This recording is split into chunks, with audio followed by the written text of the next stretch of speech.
Next अब हम जो करेंगे वो है मोनोमॉर्फिज्म। होमोमॉर्फिज्म की ही कुछ टाइप्स हैं जिसमें हम पहले देखेंगे monomorphism. Let R1 and R2 be two rings, then a mapping F from R1 to R2 is called ring मोनोमॉर्फिज्म। जैसे अभी हमने ऊपर होमोमॉर्फिज्म डिफाइन की थी कि एक रिंग R1 ली, एक रिंग R2 ली। ठीक है, R1 में ऑपरेशंस प्लस और मल्टीप्लिकेशन होंगे, R2 में सर्कुलर एडिशन सर्कुलर मल्टीप्लिकेशन होंगे। और वैसे ही एक फंक्शन डिफाइन करेंगे F from R1 to R2, जो होमोमॉर्फिज्म तो होगा ही होगा, लेकिन अगर ये फंक्शन होमोमॉर्फिज्म के साथ साथ वन वन कंडीशन को होल्ड करे। ऑलरेडी मैं फंक्शन के वीडियो में आपको वन वन फंक्शन बता चुकी हूँ कि अगर R1 के हर एलिमेंट के लिए इधर एक इमेज पड़ी हो, यूनिक इमेज, तो उसको हम वन वन फंक्शन कहते थे। अगर ये फंक्शन होमोमॉर्फिज्म की कंडीशन के साथ साथ वन वन की कंडीशन को सेटिस्फाई करे तो इसका एक स्पेशल नाम बन जाएगा मोनोमॉर्फिज्म। इसको हम इंजेक्टिव भी बोल सकते थे। वन वन कंडीशन आपने जैसे फंक्शन में भी बोल किया था, वहाँ पे हम उसको मोनोमॉर्फिज्म और इंजेक्टिव होमोमॉर्फिज्म भी कह सकते हैं। Injective homomorphism. मोनोमॉर्फिज्म में क्या था कि सारी की सारी डोमेन जो है वो हमारी यूज होनी चाहिए। इसी तरह से एपीमॉर्फिज्म क्या होती है? Let R1 and R2 be two rings, then the mapping F from R1 to R2 is called ring epimorphism if F is homomorphism and onto। Homomorphism की कंडीशन हो और प्लस ऑन टू हो, इसको हम सर्जेक्टिव रिंग होमोमॉर्फिज्म भी कहते हैं। इसका एक और नाम है surjective ring homomorphism. Onto क्या होता है कि इधर सारी की सारी रेंज यूज हो, इधर हर एलिमेंट के लिए इधर एक यूनिक प्री इमेज पड़ी हो। इधर के एलिमेंट के लिए अगर उधर एक प्री इमेज पड़ी हुई है तो हम उसको ऑन टू होमोमॉर्फिज्म को एपीमॉर्फिज्म कहेंगे। जैसे आपको बताया था कि ये हमारे सन होते थे, ये हमारे फादर होते थे। तो अगर हर फादर के लिए उधर एक सन हो, हर फादर के लिए उधर एक हर इधर के हर एलिमेंट के लिए उधर एक प्री इमेज पड़ी हुई हो तो उसको हम एपीमॉर्फिज्म कहेंगे। नेक्स्ट है isomorphism. Let R1 and R2 be two rings, then the mapping F from R1 to R2 is called isomorphism if F is homomorphism 1 1 and onto। 1 1 onto both हो, जो होमोमॉर्फिज्म इंजेक्टिव और सब्जेक्टिव भी हो, इसको हम bijective homomorphism भी कहते हैं। उसको उसका क्या नाम आ जाएगा? आइसोमॉर्फिज्म। नेक्स्ट है endomorphism. Let R1 and R2 be two rings, F from R1 to R2 be a function, then F is called endomorphism if F is homomorphism and R1 equal to R2।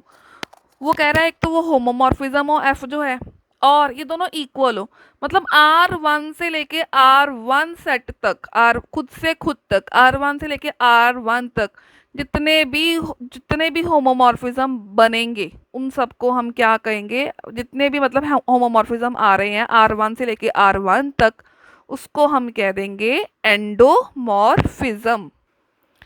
Next है automorphism. अगर R1 let R1 and R2 be two rings, then F from R1 to R2 is called automorphism if F is isomorphism and R1 equal to R2। जो अभी हमने एंडोमॉर्फिज्म की थी, अगर एंडोमॉर्फिज्म isomorphic हो जाए, आइसोमॉर्फिक मीन्स वो वन वन और ऑन टू बी हो जाए, तो उस एंडोमॉर्फिज्म का एक स्पेशल नाम बन जाएगा ऑटोमॉर्फिज्म। मीन्स अगर दो रिंग है और जो एफ मैपिंग है R1 से R2, अगर वो ये दोनों इक्वल हो, R1 इक्वल टू R2 हो और वन वन भी हो, ये होमोमॉर्फिज्म वन वन भी हो, ऑन टू भी हो, तो इसको हम ऑटोमॉर्फिज्म कहेंगे। नेक्स्ट है कर्नल ऑफ रिंग होमोमॉर्फिज्म। ये बहुत ही इंपॉर्टेंट टॉपिक है। Let R1 and R2 be two rings and the mapping F from R1 to R2 is homomorphism, then kernel of F equals to, for all x belongs to R1, f of x equals to 0 dash, where 0 dash is the zero element of R2. मान लो अगर R1 एक ring है with operation addition and multiplication, R2 एक ring है with operation circular addition and circular multiplication, F एक mapping है from R1 to R2 जो कि एक होमोमॉर्फिज्म है। तो कर्नल ऑफ F हमारे पास वो सभी R1 के एलिमेंट्स होंगे सच दैट कि f ऑफ x जो है वो 0 डैश हो, मीन्स R1 के वो सभी एलिमेंट्स की कलेक्शन जिनकी इमेज 0 डैश है, यानी कि additive identity of R2। R1 R2 दो रिंग्स हैं, तो कर्नल ऑफ F में R1 के वो सारे एलिमेंट्स होंगे जिनकी image additive identity of R2 0 dash होगी।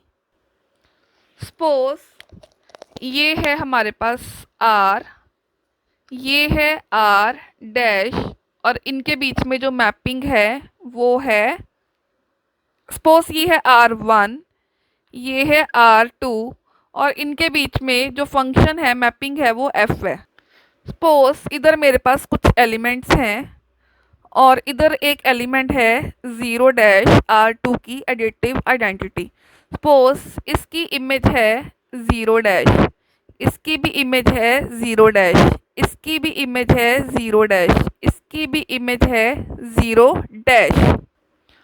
बाकी बचे हुए एलिमेंट की इमेज अलग अलग है। तो ये जो 4 एलिमेंट्स हैं जिनकी इमेज R2 की एडिटिव आइडेंटिटी 0 डैश आई है, तो ये चारों एलिमेंट कर्नल ऑफ F के अंदर बिलोंग कर रहे हैं। मैं आपको एक एग्जांपल समझने के लिए आप ले सकते हो। सपोज एक बॉक्स है आपके पास, उस बॉक्स का नाम आप रख दो बाहर, उसके ऊपर स्टिकर लगा दो कर्नल ऑफ F, ठीक है। अब आप R1 के वो एलिमेंट्स चेक करो जिनकी image 0 dash, 0 dash means additive identity of R2 आ रही है। आप एक एलिमेंट लिया, उसकी इमेज है 0 डैश, आपने वो एलिमेंट उठाया इस बॉक्स के अंदर डाल दिया। सेकेंड एलिमेंट लिया, उसकी इमेज है 0 डैश, आपने ये एलिमेंट उठाया इस बॉक्स के अंदर डाल दिया। थर्ड एलिमेंट चेक किया, उसकी इमेज है 0 डैश, वो एलिमेंट उठाया, ये एलिमेंट उठाया इस बॉक्स के अंदर डाल दिया। फोर्थ एलिमेंट जिसकी इमेज है 0 डैश, इस एलिमेंट को उठाया इस बॉक्स के अंदर डाल दिया। बाकी एलिमेंट्स की इमेज डिफरेंट थी तो उसको हमने इस बॉक्स के अंदर नहीं डाला। तो इस तरह से इस बॉक्स के अंदर वो एलिमेंट्स हमने डाले जिनमें R1 के एलिमेंट्स डालने हमने R1 के हैं, और वो डालने हैं जिनकी image additive identity of R2 आ रही थी। तो उन सारे जो सेट्स की कलेक्शन है उसका नाम, वो सेट का नाम क्या है? Kernel of F। जो जैसे हमने वो बॉक्स रखा तो सेट नोटेशन में वो R1 के वो सारे एलिमेंट्स जिनकी इमेज R2 के एडिटिव आइडेंटिटी, जिनकी इमेज R2 की एडिटिव आइडेंटिटी आ रही है, उन सारे एलिमेंट्स की कलेक्शन का जो सेट बनता है उसको हम कर्नल ऑफ F कहते हैं। F मेरे पास क्या है? Ring homomorphism. F है रिंग होमोमॉर्फिज्म, एक ऐसी मैपिंग जो दो कंडीशंस को सेटिस्फाई करती है।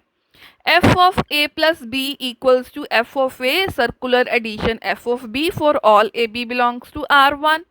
और सेकेंड कंडीशन क्या थी? f of a multiply b equals to f of a, circular multiplication f of b for all a b belongs to R1।